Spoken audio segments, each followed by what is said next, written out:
365 dénonciations dans les domaines disséminés que sont la délivrance des titres de transport, marché public, santé publique, désordre urbain, collectivités territoriales décentralisées et cybercriminalité pour un résultat satisfaisant. Plaignants y ont prêté flanc, nous disent les chiffres.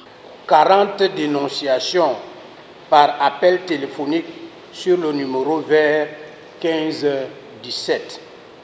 125 par le numéro WhatsApp le 658 26 26 82.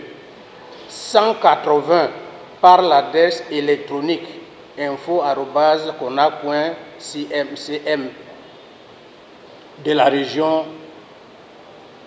20 par des visites directes ici dans les services du gouverneur de la région du littoral. Et les résultats sans appel, avec à la clé une myriade d'interpellations. Le nommé Nyokon Charles II, faux agent de la Commission nationale anticorruption, a été mis à la disposition de la justice pour usurpation de la fonction de membre de la CONAC et trafic d'influence.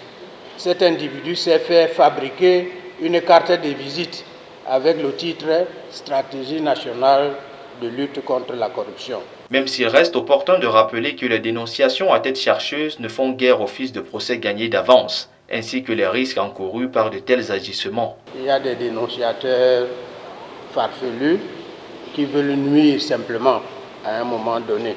C'est le cas pour les allégations de détournement de fonds privés et corruption portant sur un montant de plus d'1 milliard. Les dénonciateurs ont été saisis par la CONAC pour leur signifier les risques auxquels s'expose tout citoyen qui fait dans la délation, la dénonciation, dans l'intention de nuire à autrui. Cet atelier de travail, baptisé Clinique Anticorruption en place à Douala depuis lundi dernier, a clos ses frontons cet après-midi. Elle avait pour but de rapprocher les citoyens de l'organe en charge de la lutte contre la corruption au Cameroun, à l'effet d'opposer à ce fléau cancérigène une bataille appropriée.